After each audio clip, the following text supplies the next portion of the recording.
Almost 7,000 Oregonians are currently living with HIV, and that number is still growing, according to the Oregon Health Authority. And while the fight against HIV is far from over, we've come a long way. Jessica, a mother of 3, is proof. Oh, crap. Roll with it.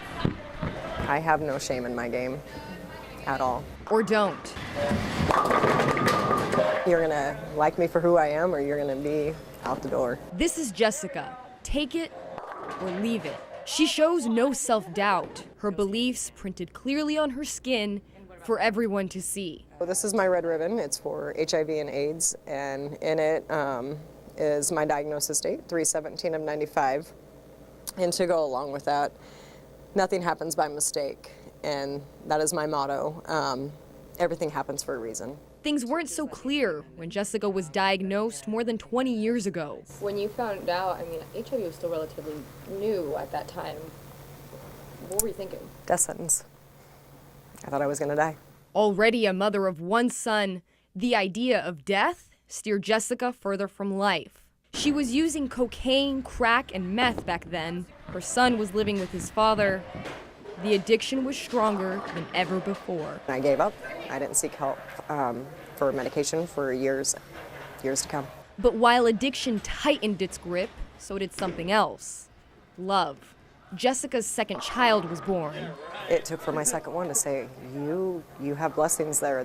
You can still survive this. You can still live. And that was my second wake-up call, and that was my rock bottom saying, there is a God. There is a fight. 10 years after being diagnosed, Jessica was finally seeking treatment for HIV.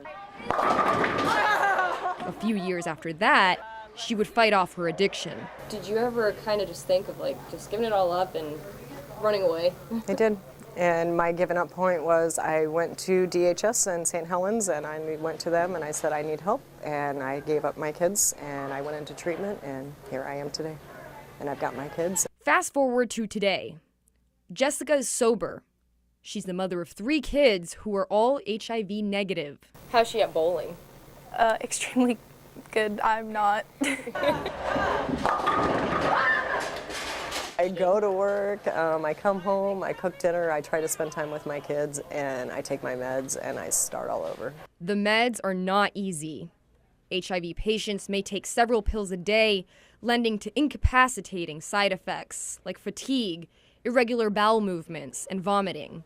At their worst, they can cause other illnesses such as cardiovascular disease and neurocognitive problems. There's times where the meds would not make me feel good, and I would go off my meds. It's a battle. I'd give up, and I'd get really sick. Has it ever been confusing for you or scary? When she gets sick, it can be very scary because I remember one Christmas she got really sick and I got really scared. But she pulled through, so. The meds, tough as they are, keep Jessica alive and healthy. And I'm the executive director at HIV Alliance. But the HIV Alliance says we can't get too comfortable in our fight against the disease. Infection rates are still growing. I think that the infection rate is growing for a lot of reasons, but I think one of the reasons is that people have gotten complacent about HIV, and so they don't see it in the headlines. They think that they can take one pill and it will be fine. Jessica takes her meds despite the side effects. She has a purpose every day.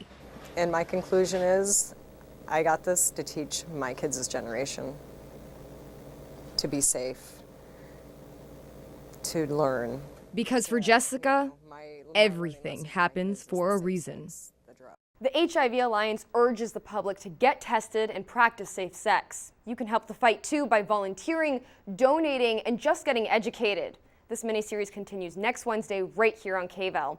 We'll hear from John. He's an artist and he works for the HIV Alliance. He's also gay and HIV positive. In the studio, I'm Kelly Andersen, KVAL News.